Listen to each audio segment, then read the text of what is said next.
दोस्तों नमस्कार। मैं अजीत और आपका स्वागत है आपके अपने YouTube चैनल हाईवे 13 में। दोस्तों, आज मैं आपके लिए एक बहुत ही दिल को छू लेने वाली कहानी लेकर हाजिर हुआ हूँ। कहानी का नाम है माँ का संघर्ष। तो चलिए दोस्तों, आपको कहानी पर ले चलते हैं। आपसे प्रार्थना है कि इस कहानी को आप अंत तक जरूर सुनिएगा। मेरा नाम पंखुरी है। मेरी दो बहनें, मुझसे बड़ी नायरा और मुझसे छोटी नताशा है।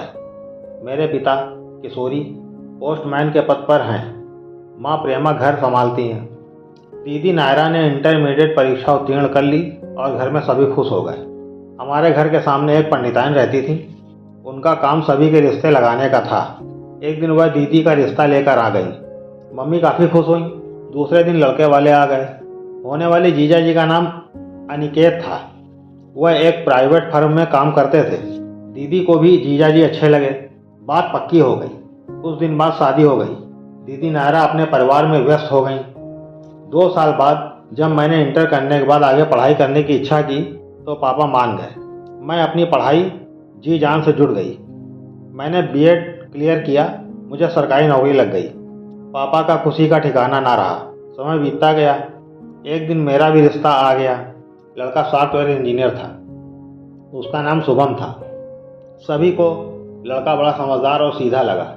छोटी बहन नताशा का पढ़ने में मन नहीं लगता था। वह सिर्फ इंटरमीडिएट करके माँ के घर के कामों में हाथ बटाती थी और ज़्यादातर समय उसका सन्या संवारने में जाता था। मेरी शादी का दिन आ गया। मैं बहुत खुश थी। जीवन साथी के साथ सपने सजाने लगी। मेरे पिताजी मेरी शादी में कोई कोर कसर नहीं रखी। जब मैंने ससुराल में पांव रखा, मेरी सास ने मेरा बड़े उल्लास से स्वागत किया। मेरी ननद जो कि शादीशुदा थी, वह भी काफ़ी खुश थी। मैंने घर की जिम्मेदारी की वजह से नौकरी छोड़ दी और सास ससुर और पति की सेवा और घर के कामों में समय बीतने लगा। शादी को 2 साल बाद जब मैंने अपने प्रेग्नेंट होने की सूचना अपनी सास को दी, उनकी खुशी का ठिकाना ना रहा। मेरे पति और ससुर भी खुश हुए। मेरे सास ससुर गांव में रहते थे। मेरी उनसे फ़ोन पर ही बात होती थी। शादी के 1.5 साल बाद शुभम मेरे पति मुझे अपने साथ शहर ले आए थे। जब मेरे माता पिता को मेरे प्रेग्नेंट होने की बात पता चली, सभी मुझसे मिलने आ गए। मेरा मायका लखनऊ में था और मैं अब कानपुर में रहती थी। मेरी छोटी बहन नताशा मेरी मम्मी पापा के साथ वापस नहीं गई। कहने लगी, मैं तो अपनी दीदी की सेवा करूंगी। कुछ दिनों तक तो वह ठीक से रही, किंतु कुछ दिनों बाद ना जाने उसके मन में क्या आया, वह सच संवर कर मेरे पति शुभम के आगे पीछे घूमने लगी। मुझे यह सब देखकर बहुत दुख होता था। मैं उससे कहती, नताशा अब तुम घर जाओ, वहाँ मम्मी पापा अकेले हैं। तो वह कहती, दीदी यहाँ आपका ख्याल कौन रखेगा। मैंने उससे लाख कहा कि मैं यहाँ पर अपना ध्यान रख लूँगी, तुम घर जाओ। ज़्यादा ज़बरदस्ती करने पर वह मेरे पति से मेरी शिकायत कर देती थी। देखिए जीजू, दीदी जबरन मुझे घर जाने के लिए कह रही हैं। शुभम किसी हद तक नताशा के मोह जाल में फंस चुका था, इसलिए वह मुझे ही झिड़क देता था। जब उसका मन घर जाने का नहीं है तो तुम क्यों जिद कर रही हो। मैं अपना मन महसूस कर रह जाती थी। उधर मम्मी पापा भी कई बार फ़ोन करके बुला के थक गए थे। नताशा टस से मस नहीं हो रही थी। मैं समझ गई कि हो ना हो मेरे पति और मेरी छोटी बहन के बीच कोई रिश्ता पनप रहा है। खैर, जैसे जैसे मेरी डिलीवरी का समय पास आ रहा था, नताशा और शुभम पूरी तरह एक दूसरे में डूब गए थे। मैं ये बात समझ रही थी। एक रात मेरे दर्द शुरू हो गए। मैंने देखा मेरे पति मेरे साथ नहीं है। मैं दर्द से कराहते हुए पति को देखने के लिए उठी। तभी नताशा के कमरे में मुझे आहट सुनाई दी। मैंने खिड़की से देखा तो मेरी आंखें फटी की फटी रह गई। नताशा और मेरे पति बेहद आपत्तिजनक स्थिति में थे। कुछ देर के लिए तो मैं सन्न रह गई। समझ में नहीं आ रहा था कि सास ससुर को बुलाऊं या दरवाज़ा खटखटाऊं। फिर मैंने निश्चय किया कि दरवाज़ा खटकाना ही बेहतर होगा, क्योंकि सास ससुर तो गांव में रहते थे, उनके आने तक मैं इंतजार नहीं कर सकती थी। मेरे पास ज़्यादा समय नहीं था। वहाँ बहुत बड़ा बखेड़ा खड़ा हो जाता और यह मेरे लिए नुकसानदायक होता। अतः मैंने दरवाजे पर दस्तक दी। कई बार खटकाने के बाद दरवाज़ा खुला। मैंने देखा दरवाजे पर मेरी बहन थी। वह अपने कपड़े और बाल जल्दी जल्दी ठीक कर रही थी। मेरे पति अभी अंदर ही थे। मैंने पूछा, नताशा शुभम को बुलाओ। वह ना नुकर करने लगी। तभी मैंने एक जोरदार थप्पड़ उसके गालों पर रसीद किया और कहने लगी, डैन, मुझे पता है कि शुभम और तुम्हारे बीच क्या क्या हो रहा है। बेहतरी इसी में है कि उसे बाहर भेजो, नहीं तो मैं बहुत बड़ा बखेड़ा खड़ा कर दूंगी। बात बढ़ते देखकर शुभम बाहर आ गया। वह सर झुकाकर खड़ा हो गया। मैंने कहा, शुभम, मेरे लेबर पेन शुरू हो गए हैं, मुझे हॉस्पिटल ले चलो। इस बारे में मैं बाद में तुमसे बात करूंगी। तुम्हारी करतूत मैंने सब देख ली है। शुभम जल्दी से मुझे हॉस्पिटल ले गया। भगवान का शुक्र है कि मुझे नॉर्मल डिलीवरी हुई। मैंने एक सुंदर से बेटे को जन्म दिया। खबर पाकर मेरे सास ससुर और मम्मी पापा बहुत खुश हुए। छुट्टी मिलने पर मैं घर आ गई। मेरे मम्मी पापा, बड़ी बहन, बहनोई सभी मुझसे मिलने आए। सभी ने मेरे बच्चे की सुंदरता की तारीफ की। मैं मन ही मन उदास थी, पर क्या कहूँ, किससे कहूँ। अब की बार फिर मेरी देखभाल का बहाना बनाकर नताशा वापस नहीं गई। ना जाने उसके मन में क्या था। शायद वह मेरे पति की दूसरी पत्नी बनने का सपना पाले थी।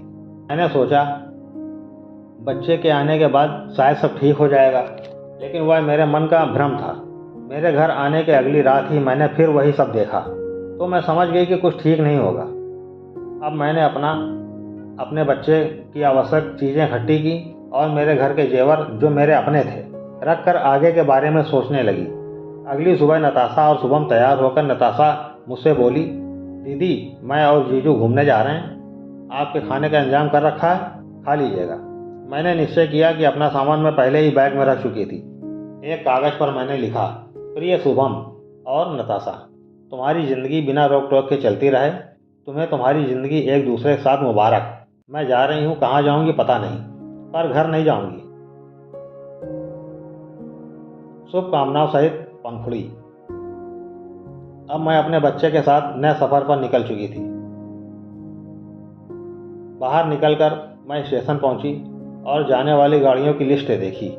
मैंने देखा जो सबसे पहली गाड़ी खड़ी थी वो बिहार जाएगी। मैंने टिकट लिया और गाड़ी में बैठ गई। मेरे पास एक बैग और मेरा बच्चा था। थोड़ी देर में गाड़ी चल पड़ी। गाड़ी बिहार पहुंच गई। मैं गाड़ी से उतरकर स्टेशन से बाहर आ गई। कुछ दूर चली, मैंने देखा एक तालाब के पास कुछ बच्चे खेल रहे हैं। मैंने देखा एक बच्चा जो लगभग 10-12 साल का रहा होगा, वो गुमसुम उदास सा एक बकरी की रस्सी हाथ में पकड़े हुए पेड़ के नीचे बैठा था।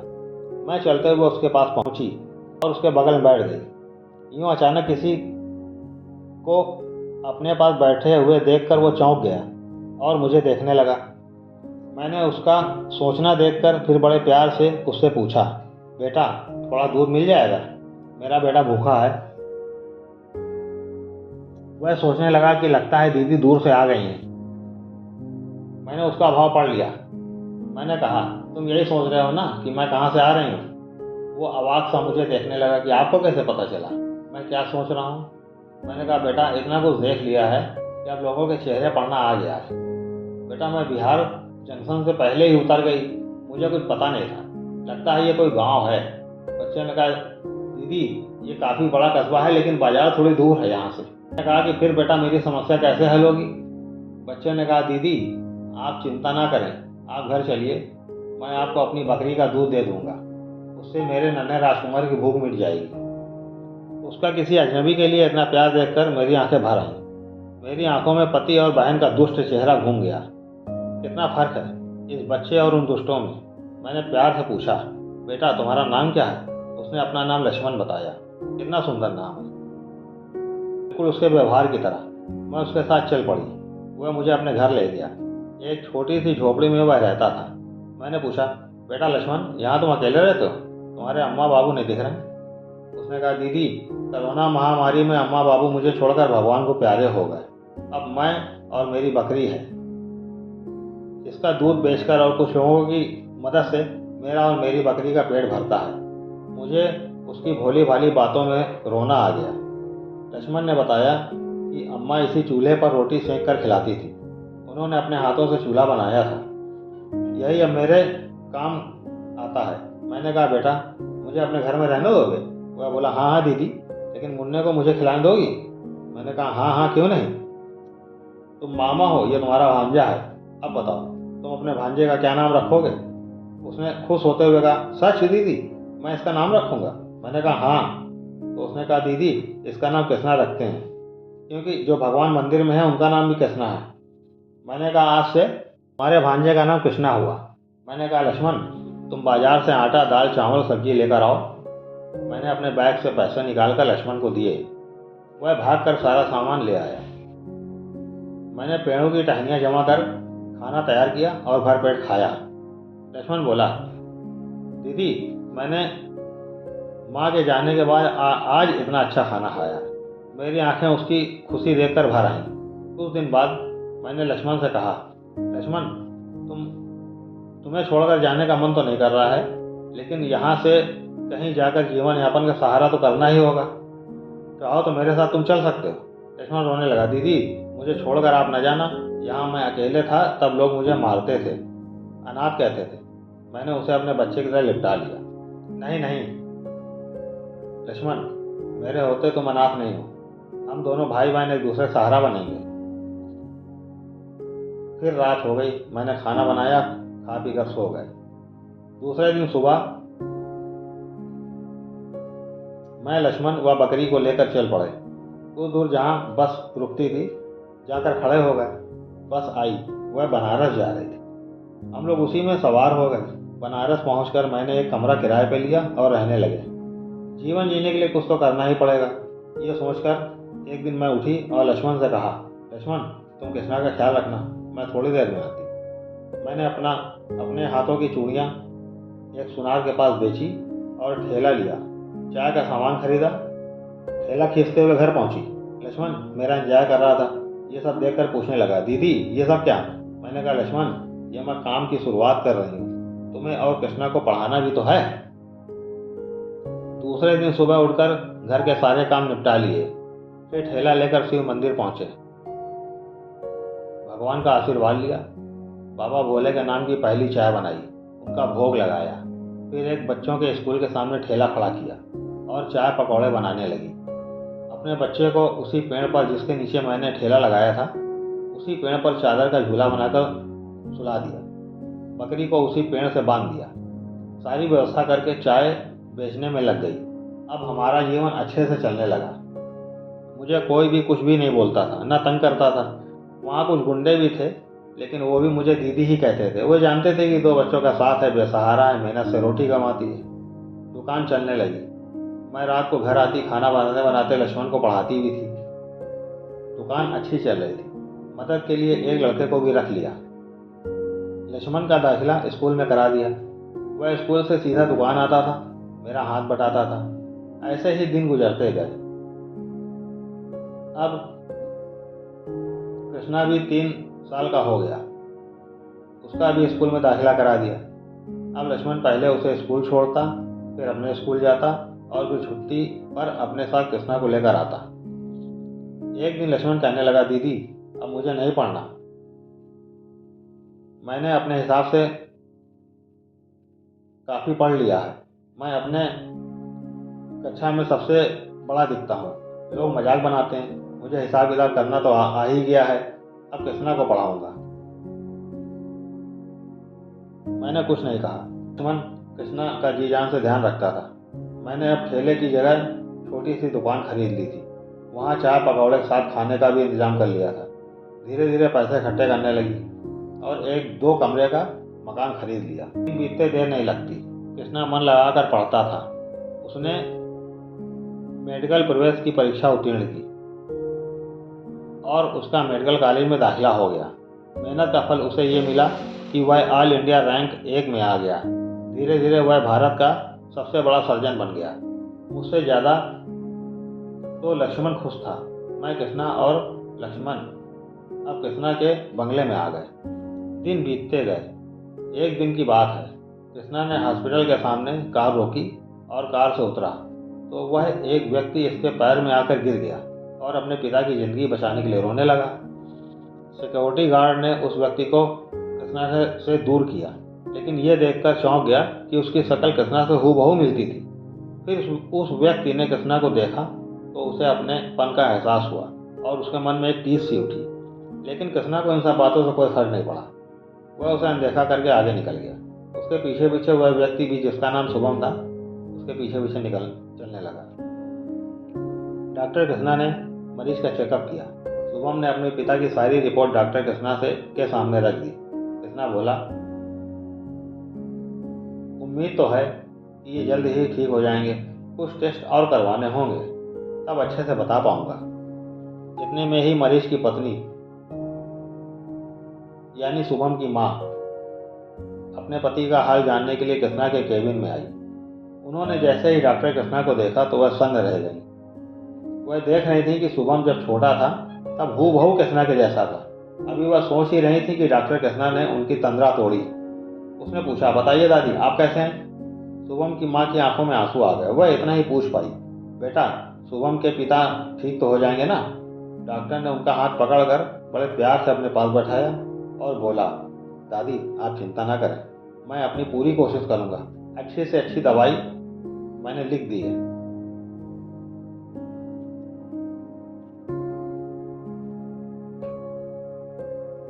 डॉक्टर कृष्णा ने चाय मंगाकर उन्हें पिलाई और फिर उनसे इजाज़त लेकर ऑपरेशन थिएटर की ओर चल पड़ा। ना जाने क्यों इन लोगों को देखकर अपने दिल में एक खिंचाव सा महसूस हो रहा था। शाम को जब वह अपने घर आया तो खाना खाते हुए उसने अपने दिन का सारा हाल पंखुड़ी को बताया। उसकी आदत थी कि कोई खास घटना का जिक्र वह अपनी माँ से जरूर करता था। उसने कहा, आज एक मरीज हॉस्पिटल में आया था और बाकी की सारी घटना उसने अपनी माँ को सुना दी। वह सभी मुझे ही देख रहे थे। मेरी शक्ल शुभम नाम के एक आदमी से मिलान कर रहे थे। शुभम की माँ बूढ़ी दादी मुझे देखते ही रोने लगी। मैंने उन्हें ढांढस बताया और फिर बड़े प्यार से उनसे बातें की। इतना सुनते ही पंखुड़ी रोने लगी। डॉक्टर कृष्णा ने कहा, माँ अब तुम भी शुरू हो गई? पंखुड़ी ने कहा, बेटा अब समय आ गया है कि तुम्हें सारी बात मालूम होनी चाहिए। कृष्णा ने कहा, माँ कौन सी बात? तब पंखुड़ी ने एक एक करके अपने जीवन की सारी परतें अपने बेटे के सामने खोल दी। माँ की आप बीती सुनकर कृष्णा रो पड़ा। लक्ष्मण तो बहन की जुबानी उनकी जिंदगी में खो गया। जब होश आया तो भी वह फपक कर रोने लगा। कृष्णा दूसरे दिन माँ और मामा लक्ष्मण को लेकर हॉस्पिटल पहुंचा। दादी बाहर बैठी हुई ख्यालों में गुम थी, पता नहीं क्या सोच रही थी। तभी आगे बढ़कर कृष्णा ने दादी के पैर छुए। दादी चौंक गई और उन्होंने सर उठाकर देखा तो सामने पंखुड़ी खड़ी थी। दादी खुशी से पागल हो गई। उन्होंने बहू को गले से लगा लिया। बोली, मेरी बच्ची तुम कहाँ चली गई थी? शुभम सब देख रहा था। सर में से गर्दन झुकाए धीरे धीरे कदमों से चलकर वह आया और पंखुड़ी के पैरों पर गिर गया। फुट फुट कर रोने लगा, माफी मांगने लगा। पंखुड़ी बहुत बनी खड़ी थी। कृष्णा माँ का हाथ पकड़कर दादाजी के पास ले गया। उनकी हालत देखकर पंखुड़ी की आंखें भर आईं। कृष्णा माँ को लेकर वापस घर आ गया। कृष्णा की मेहनत रंग लाई और दादाजी ठीक हो गए। एक दिन जब वे होश में थे उनको बताया गया, डॉक्टर साहब और कोई नहीं, उनका अपना पोता है, शुभम और पंखुड़ी का बेटा है। दादाजी का खुशी के मारे कोई ठिकाना ही नहीं रहा। पोते को इतने बड़े डॉक्टर के रूप में देखकर वह खुशी के मारे रोने लगे। पंखुड़ी ने अपनी सास से बातचीत के दौरान हालचाल लिया तो उन्होंने बताया कि बेटी, तुम्हारे घर छोड़ के जाने के बाद शुभम और नताशा में खूब रोज लड़ाई होती थी, क्योंकि नताशा के कई और लोगों से भी नाजायज संबंध बन गए थे। तुम्हारे मम्मी पापा ने भी उसे ठुकरा दिया था। इतनी बदनामी के बीच में एक दिन नताशा ने पंखे से लटक कर फांसी लगा ली। कृष्णा ने दादा दादी को अपने गले से लगा लिया, पर अपने पिता शुभम को कभी भी माफ नहीं किया। कुछ समय के बाद पंखुड़ी ने लक्ष्मण और कृष्णा का विवाह कर दिया और सभी प्रसन्नतापूर्वक अपना जीवन बिताने लगे। तो दोस्तों, आप लोगों की क्या राय है? क्या पंखुड़ी और कृष्णा शुभम को माफ कर देते? आप कमेंट करिएगा और अपनी राय दीजिएगा।